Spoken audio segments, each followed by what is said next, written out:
to start blah blah blah blah blah.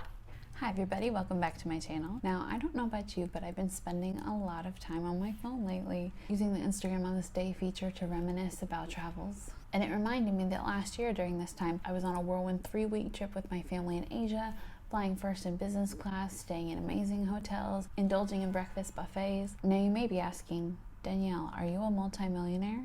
Is there something you're not telling us? And I am definitely not a multi-millionaire. We took this trip using the magic of travel hacking, which is using credit card points or airline miles to book insane experiences for almost free. Now, I've actually been doing this for years. In fact, last May, I booked a round-trip first-class flight from New York to Tokyo on an ANA. I got access to airport lounges, I had my own private pod on the plane, I had amazing gourmet meals, free alcohol, and on the way back I even had my own private security line. Now if I had booked that flight out of pocket, it would have been $22,937.81. The best part? It was almost completely free. Now, so many friends have said, Danielle, can you please teach me how to do this? And I always start to try, but with all the changing rules, different sign-up bonuses, it can get a little confusing over cocktails. However, I think I've come up with a pretty basic explanation as to what travel hacking is and a strategy to get anyone on the path to first-class travel. So let's get started and stick around to the end and I'll show you how I booked that $23,000 flight for pretty much free. Now first you may be asking, what is travel hacking and why can credit cards offer these great benefits? The reason these credit cards offer sign-up bonuses and benefits and miles is because they want you to put all your spend on their credit card or their family of credit cards. That way they get the interchange fees or merchant fees, which is what stores pay to credit cards to accept their card in their store. The other reason is because many people do not pay their credit card balance off every single month. The credit card companies can then collect interest at insanely high rates, which is basically all profit for the credit card company. Which brings me to my disclaimer. Now, if you are the type of person that carries credit card debt or has a big balance on their card that they're trying to pay off, do not do this. I don't feel like enough YouTubers or travel bloggers mention this. Travel hacking is not worth getting into credit card debt for, and I don't want you to get in over your head. Any benefits that you're gonna get from travel or credit cards or miles or whatever are not going to be worth getting into credit card debt for. Also, international disclaimer, this is also geared mostly towards Americans. Okay, now that you know what travel hacking is, how can you get started? Well, before you apply for any credit card, you first want to ask yourself where you want to go and how you want to get there. Is your dream to travel first or business class around the world? Or do you just want to use your points and miles to fly home free for the holidays? Not everyone uses points and miles the same way, and that's okay. Now comes the research. If you're doing domestic travel, look at what airlines you fly and what credit cards they partner with. For instance, if you fly home using Southwest, you might want to look at cards under the Chase Ultimate Rewards umbrella, which we'll talk about in just a minute, or look at the Southwest cards themselves. You might want the Southwest Companion Pass, which allows you to take one person with you on flights for a year for just taxes and fees. But if business or first class is more your style, you'll want to check how many points you're going to need to get to your dream destination. My favorite website for this is awardhacker.com. You just put in your home airport, your destination airport, and what cabin class you'd like to travel. It'll tell you what airline flies there, how many points you're going to need, and how you can book that ticket. Now, let's talk about points currency.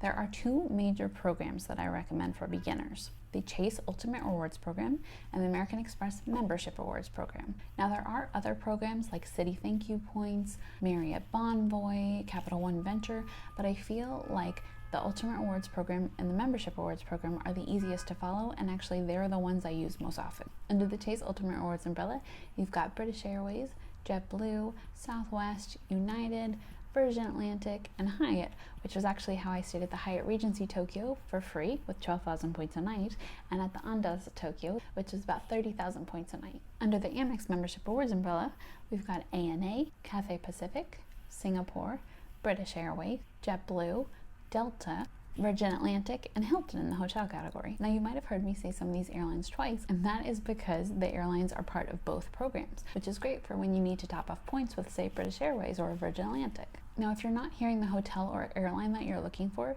keep in mind that some hotels and airlines do offer their own branded credit cards with credit card companies. Also keep in mind airline alliances. Just because you have miles with one particular airline does not mean you have to fly that specific airline. For instance, I booked Cathay Pacific business class back from Hong Kong last year for me and my family using American Airlines points. And you can book that directly on the site. And American miles are actually also how I booked Japan Airlines business class for my first trip to Tokyo in March 2018.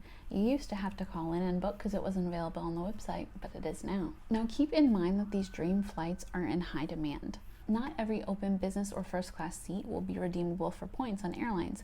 Don't think that once you accumulate enough points to take your dream trip that you can book it for next week. I recommend about a 6 to 8 month leeway, probably more. When I took that amazing trip to Asia last year with my family, I booked our flights almost a year out and started planning our credit card strategy even sooner. So now you're ready to apply for a card, and there are a few things to keep in mind. First, remember that annual fee. You do not want to get in over your head with a credit card with a very high annual fee, no matter the benefits. Again, it's not worth it to get into credit card debt just to get some points. Now for the Chase Ultimate Rewards program, I recommend the Chase Trifecta, which is using the Chase Freedom Flex card, which offers 5 times the points on quarterly categories, as well as 3% back on dining and 3% back on drugstores. The next card in the trifecta is the Chase Freedom Unlimited, which offers you 3 times dining, 3 times drugstores, as well as 1.5% back on anything else.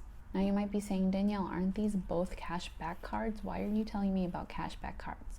But if you have either the Chase Sapphire Preferred, which has a $95 annual fee, or the Chase Sapphire Reserve, which is an annual fee of about $450. Because you have that Sapphire card, you can use your points from the Freedom card and put them all into one big bucket and transfer them to airlines or hotels. Now I should also mention that there is the option on the Chase Ultimate Rewards portal to book travel for 1.25% the worth of the points with the Sapphire Preferred and 1.5% worth of the points with the Sapphire Reserve. I very rarely find the value in this, so I don't use it very often. I find you get the best value from transferring your points to the hotel or airline program, as long as you know what to look for. For the American Express Membership Rewards program, the best card to get, in my opinion, is the Amex Gold card. It does have a $250 annual fee, but the benefits include $10 in Seamless credit per month, which is good when you live in New York and use Seamless almost every day, and you get 4 times the points on dining in supermarkets. You can pair this card with the Amex Everyday or Amex Everyday Preferred, as well as the Green card. There is also the Amex Platinum, but keep in mind it does have a $550 annual fee. Now with that card, you'll get some Uber cash per month and Centurion Lounge access, but it's definitely not for everyone, so keep that in mind. Usually for beginners, I always recommend the Chase Trifecta. And if you're really into travel hacking, moving up to Amex, as Amex annual fees are a little bit more expensive. Now, when you're signing up for these cards, you want to find the best sign-up bonuses, which are a certain number of points a credit card company will give you for spending an amount of money on that card within a certain amount of time. For instance, a recent offer on the Chase Sapphire Preferred was 80,000 points for $4,000 in spend within 3 months. And if you transfer those points to Virgin Atlantic, that's almost enough to take a business class flight on ANA from the West Coast to Tokyo. Now, my favorite website for finding the best sign-up bonuses is going to be doctorofcredit.com. That website has a running list of the best sign-up bonuses as well as the best bank account bonuses, which is something I dabble in as well. Let me know if you'd like to see a video on bank account sign-up bonuses. Now, I usually subscribe to a hit it and quit it mentality, which means that when I hit that sign-up bonus, I'm probably not going to put any more spend on that credit card, and I will probably cancel that credit card before the annual fee hits again. Now, I don't do that for every credit card. In fact, I still have my Chase Trifecta that I use almost every day, and I still love my Amex Gold as well as my Amex Everyday. Now, while you're hitting these sign-up bonuses, you also want to maximize the number of points you'll get with any purchase. For this, you're going to sign up for dining programs, refer your friends to the card if that's something you want to do. This especially works well if you have a partner or spouse, known as Player 2 within the travel hacking world, or through shopping portals. Remember when I purchased that very expensive MacBook Pro? Before I did, I went on to cashbackmonitor.com, which is my favorite website for looking at shopping portals, to find out which portal would offer me the best amount of points. For the MacBook, that was the Chase Ultimate Rewards shopping portal, which offered me 2 Ultimate Rewards points for every dollar I spent through Apple. I also put that purchase on my Citi Double Cash card, which is not a travel card but offers you cash back, because that gave me 2 cents on the dollar. If you're going to spend any money online, shopping portals are an amazing way to maximize your purchases. Now you're almost ready to book. You can always use a word hacker to find out how to book your flight, but honestly, I love checking blogs like the Points Guy or 1 Mile at a Time or the Award Travel subreddit to see how real people have booked the flights and how they've looked for availability, whether it's going on the airline's website or calling in. Also, when you're trying to book, keep in mind transfer bonuses. American Express Membership Awards is usually pretty good about this, and that's actually how I booked my first class flight to Tokyo last year in May. Amex was offering a 30% transfer bonus to Virgin Atlantic, so I transferred 93,000 membership awards points to Virgin Atlantic, which gave me about 120,000 points. That's enough for a round-trip first-class flight from the East Coast to Tokyo.